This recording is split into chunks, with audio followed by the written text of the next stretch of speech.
Trop peu de traders pratiquent la fourchette d'Andros. Pourtant, c'est un outil formidable. Vous prenez trois extrêmes, un plus haut, un plus bas, un plus haut consécutif, et dans beaucoup plus qu'une chance sur deux, vous allez chercher la demi-droite du milieu, la médiane. Ça a fonctionné là.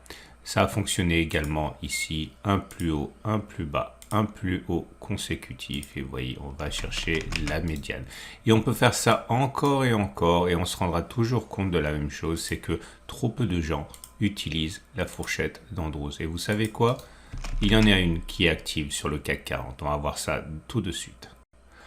Salut, c'est Trado. Je suis content de vous retrouver pour la mise à jour de l'analyse technique du CAC 40. Quelle séance encore aujourd'hui, puisque après avoir connu une déroute matinale, eh bien, les cours se sont bien ressaisis. On a perdu en séance jusqu'à 1,1% avant finalement de clôturer en territoire positif de manière, on va dire, anecdotique, mais quand même c'est intéressant, 0,1%, et le CAC 40 n'est pas le plus avantagé dans cette rémission, puisque, bon, c'est pas trop dans mes habitudes de le faire, mais je vous montre quand même le Nasdaq, qui est un marché plutôt directeur, qui a cassé sa résistance en fin de séance à 13200, 13160, et le DAX, qui en fait sont deux marchés qui sont directeurs, contrairement au CAC 40 qui est un marché suiveur, qui est également sur le fil, clôture au-dessus de sa résistance. Donc attention, il semble qu'il y a un risque de rotation au niveau des marchés forts. On sait que le CAC 40, notamment grâce au luxe, menait la charge vers des sommets et des records historiques. Là, il y a une faiblesse relative. Alors, faut-il comprendre que le CAC 40 va souffrir plus que les autres dans l'immédiat, ou faut-il comprendre simplement qu'il y a un nouveau relais et le CAC 40 va surperformer alors que les indices, les autres indices finalement ne le laissent plus vers le bas? Je ne sais pas, mais en tout cas il y a une inversion au niveau des marchés forts là. Le chandelier du jour est bon, c'est un pin bar. Vous voyez, quand vous avez quelque chose qui ressemble à une aiguille comme ça avec une très longue mèche basse, ça montre simplement qu'il y a une chasse aux bonnes affaires, et à partir de là c'est une bougie positive, même si le corps est rouge, qui montre qu'on a clôturé plus bas que l'on a ouvert, on a quand même quelque chose qui témoigne d'une puissance intrinsèque acheteuse. Quant à les bougies Aiki-Nashi, on sait que les bougies Aiki-Nashi tiennent compte de la bougie précédente, donc on a une bougie rouge mais qui est beaucoup moins baissière que les bougies précédentes, puisque vous avez une mèche haute ici qui monte et une mèche basse, donc c'est une bougie baissière mais pas très baissière non plus.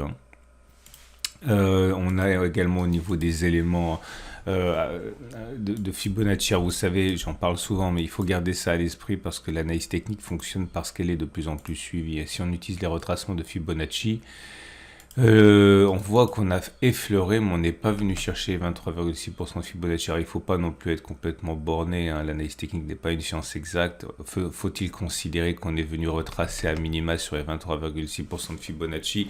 J'ai un petit problème avec ça que j'évoquerai dans 5 minutes, mais moi je pense que 23,6% ont été touchés ici. Donc ça veut dire que ça, plus le révélateur d'intérêt qu'est ce pin bar avec cette longue mèche basse, montre que il semble que l'on veuille partir à l'assaut des précédents sommets. D'autant, je vous rappelle que j'ai fait un backtest, c'était jeudi, par rapport au SAR.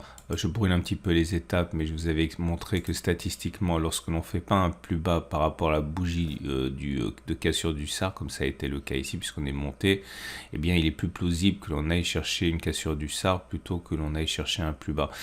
Donc voilà, ce sont des éléments qui vont dans le sens d'une rémission à court terme. Alors ça ne veut rien dire pour le long terme, ni pour le moyen terme, mais pour le court terme, il semble que ce soit vers le haut qu'il faille regarder à présent. Bon, je vais en parler maintenant parce que ça me taraude et ça m'empêche de parler normalement parce que j'ai ça en tête.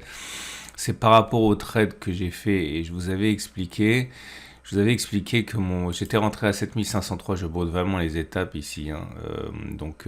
J'étais rentré en short ici et j'avais dit que mon objectif c'était d'aller chercher cette zone de support ici. Zone de résistance qui a été cassée, qui a changé de polarité, est devenue support. Et j'ai pas fait attention parce que quand je travaille à court terme, je travaille pas sur le spot, je travaille sur les produits dérivés. Et je vous montre mon graphe de produits dérivés avec lequel je trade en fait. Et lorsque vous regardez ça, Et on est venu chercher cette zone.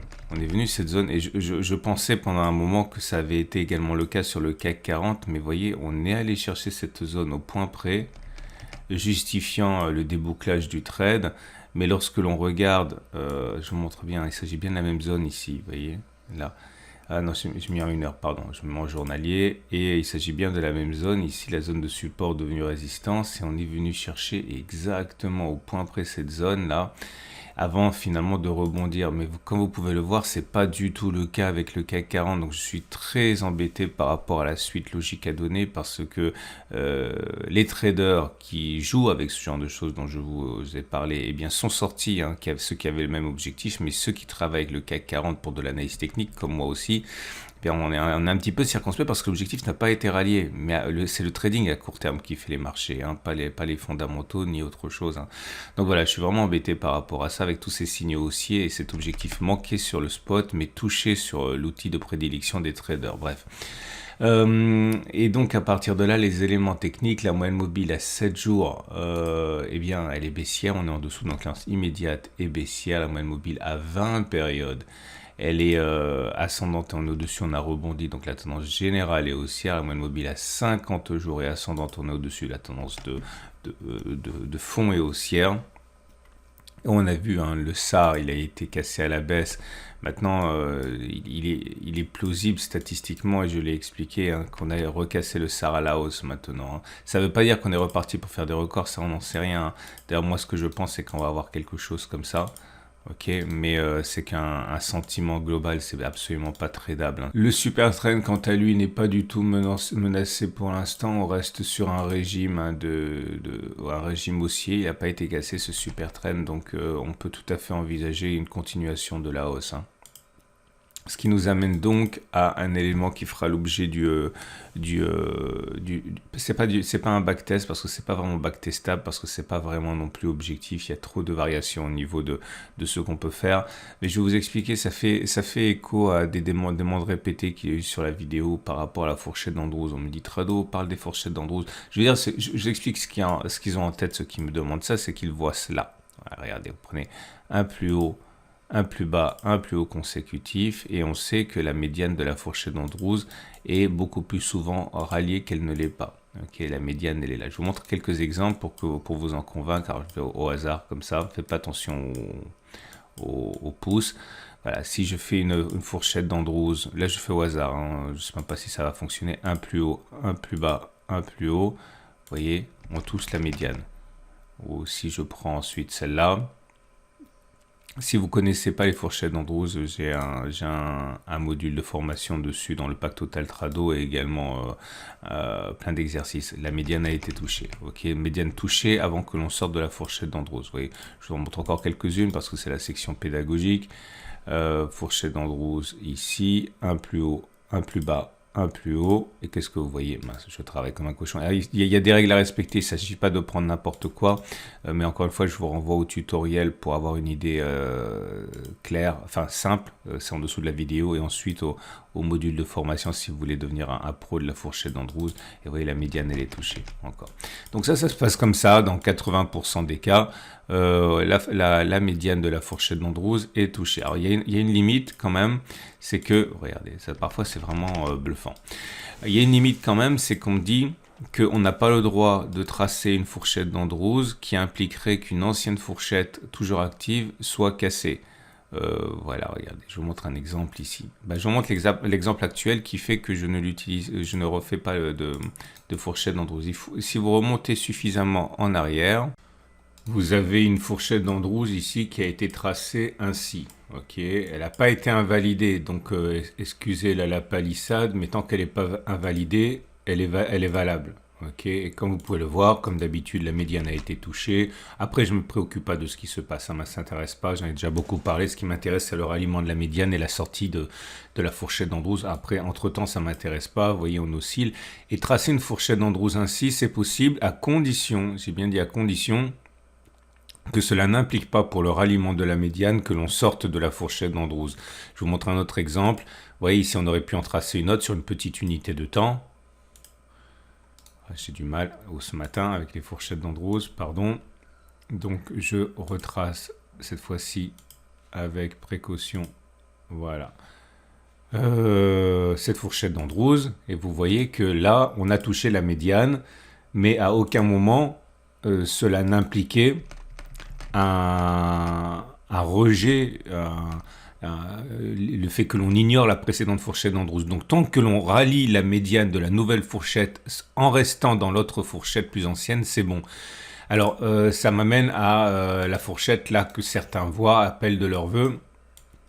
Et donc oui, c'est valable, on pourrait en parler puisque comme vous pouvez le voir, si on fait vite, j'ai bien dit si on fait vite, on pourrait tenter de rallier la médiane ici sans provoquer une sortie de la fourchette précédente. Donc oui, on peut aller, mais il faudrait pas trop tarder, il faudrait faire clairement ça. Il faudrait pas espérer faire ça, ok, parce que ça impliquerait que l'on sorte de la fourchette d'Andrews préalable. Donc voilà, j'espère que l'erreur elle est réparée par rapport à ça. Je vous rappelle, et je le redis une troisième fois, il y a un petit tutoriel en dessous de cette vidéo si vous voulez en savoir davantage sur les fourchettes d'Andrews et si vous voulez en savoir tout savoir des fourchettes d'Andrews, de la manière dont je l'utilise et les petites astuces, c'est dans le pack Total Trado. Attention, ne confondez pas d'ailleurs le pack Total Trado et les vidéos les vidéos exclusives du cercle des tradosauriens, ça n'a rien à voir. Hein. Le pack Total Trado, c'est une sorte d'encyclopédie en toute humilité, hein, c'est de tout ce que je sais par rapport à, enfin par beaucoup de choses que je sais par rapport à l'analyse technique pour vous aider à fabriquer des stratégies, alors que les webinaires du cercle qui sont issus de mon cercle privé de tradosauriens, je suis désolé, il est complet, hein, c'est limité depuis le début à 50 membres, et bien là ce sont des stratégies clés en main. Ok. D'ailleurs, je pense que je vais ouvrir bientôt un deuxième cercle pour justement relâcher un petit peu de pression sur le premier cercle pour lequel il n'y a pas de place qui se libère. Hein. Mais j'en parlerai plus tard. Je digresse, pardon. Bref, oui, on peut envisager que la consolidation nous amène à visiter la médiane d'une nouvelle fourchette d'Andrews. Ce qui nous amène maintenant aux autres éléments techniques, alors pas grand chose de neuf, hein. On a vu que le signal baissier sur le cycle de Schaff a été donné et lui il implique justement hein, que on aille plus bas, mais cela ne dit pas quand, parce que là aussi il faut bien comprendre qu'on a des signaux, tout dépend de l'unité de temps sur laquelle vous travaillez. Non, ça m'intéresse pas pour l'instant. Vous savez qu'il y a des signaux qui donnent des objectifs baissiers, des signaux qui donnent des objectifs haussiers au même moment, sauf qu'on parle pas de la même unité de temps. Par exemple, on peut très bien avoir une hausse pour aller casser le SAR, dont j'ai mentionné ici la possibilité, suite à ce que j'ai dit préalablement, ça veut dire un objectif haussier, mais en même temps que l'on a un objectif baissier, comme on vient de le mentionner, avec la fourchette d'Andrews, qui nous amènerait à aller chercher à terme la médiane ici. À terme, mais ça c'est pour du moyen terme, tout en sachant qu'on a d'autres objectifs qu'on a vus qui nous disent qu'on pourrait aller encore vers le haut, notamment avec le croisant M50, M200. Donc, il faut vraiment jongler sur ces différentes unités de temps et surtout bien comprendre sur quelle unité du temps vous travaillez. Ok, sinon vous allez constamment être ballotté. On va donc terminer avec les trades du jour. Et là, franchement, je vous avoue mon embarras, pas en tant que trader, mais en tant que pédagogue. Et ça, je vous le dois encore plus que ce que je fais en tant que trader. Je ne sais pas quoi faire. Si vous êtes haussier, enfin c'est pas pour les objectifs que je suis embêté, hein, c'est pour mon trade. Si vous êtes haussier, j'achèterai pas maintenant parce qu'on n'est pas venu consolider suffisamment à mon sens. Hein. À mon sens, encore une fois, un retour sur les 38,2% de Fibonacci, voire les 50% de Fibonacci est hautement plausible ici. Ça veut dire que ça va se faire, mais ça veut dire que c'est mon scénario de travail. Clairement, mon scénario de travail, c'est plutôt ça, ok, que ça. Alors, si on devait remonter. Donc clairement, j'attendrai que l'on consolide et j'achèterai plus tard avec un stop de protection. Mais clairement, c'est pas le bon moment maintenant pour moi pour acheter. Si vous êtes vraiment un nerveux et que vous voulez acheter quand même maintenant, vous pouvez partir du principe que voilà, la consolidation elle est faite et qu'on va repartir. Moi, je pense qu'un petit ratio 1-1 ici, ça peut être pas mal. C'est-à-dire vous pariez sur un retour sur les plus hauts avec un stop de protection. Je vais m'en sortir sous les plus bas. Vous visez par exemple. On va dire 1,24 avec un stop de protection ici à 1,18. Ça peut aller. Ok, vous avez un ratio gain risque 1 pour 1, donc en dessous des précédents plus bas. Il ne faudra pas faire de vieux zones en particulier, hein, donc, parce que c'est un chandelier très haussier. Donc ça, c'est pour les court-termistes, les intradés même. Si vous êtes baissier, voilà mon scénario le plus plausible, je pense, c'est ça. Ok. Donc attendre, spéculer à la baisse, stop de protection plus ou moins large et parier sur une consolidation de baisse. Alors voilà, là où je suis vraiment embêté, c'est pour mon trade. Alors je suis obligé de répéter un peu ce que j'ai dit. Moi je suis rentré sur cette bougie à 7503. Là, pour des raisons sur lesquelles je ne vais pas revenir, je suis rentré ici, 7503. Et j'avais pour objectif, je l'ai dit, de venir chercher cette zone jaune. Cette zone jaune, on l'a dit, je le répète, qui a été touchée, enfin elle est orange ici, hein, elle a été touchée sur le compte démo que j'utilise pour la préparation de la semaine de trading, elle a été touchée au point près. Donc normalement, je suis sorti. Le problème, c'est que sur le CAC 40, pour ce genre de trade que j'utilise pas, mais qui est quand même la base de mes vidéos, on n'a pas touché l'objectif. Donc voilà ce que je ferai. Je ne veux pas vous donner de conseils parce que c'est pas un site de conseils, mais je me sens obligé de le faire parce que c'est un trade que je vous ai expliqué. Si vous avez eu tort de me suivre et que vous l'avez quand même fait et que vous n'êtes pas sorti sur la zone orange, à titre personnel, je pense qu'il faut sortir parce que c'est pas ce qui va se passer maintenant. L'objectif a été touché, donc on peut repartir. Donc là, je suis rentré à 7503, on est à 7491. Voilà, si vous sortez maintenant, vous êtes à l'équilibre par rapport à ce trade. Maintenant, si vous pensez qu'il n'y a pas le feu et que vous misez que 0,5% de votre capital par trade, vous pouvez rester en position et puis parier sur ça. Ok, donc un stop de protection, voilà, un peu large, on va dire 7000, pour pas remonter autant. Ok, je caricaturais.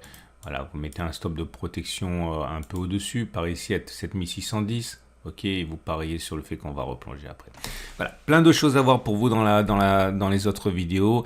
La prise en main de votre retraite avec des ETF, l'analyse technique et le trading sur l'accumulation d'or, la préparation de la semaine de trading, ça c'est demain matin. Pour les cryptos, pareil. Je vous rappelle qu'à titre personnel, je suis investi en crypto, hein, très peu. Hein, j'ai investi j'ai dans la tête d'investir 2% de mon patrimoine en crypto et je fais de l'accumulation rationnelle sur Bitcoin, Ethereum, etc. Donc si ça vous intéresse d'avoir 1 ou 2% de votre patrimoine en crypto, au cas où, eh bien, vous pouvez regarder ce format. C'est vraiment très très simple, c'est de l'accumulation rationnelle. Hein.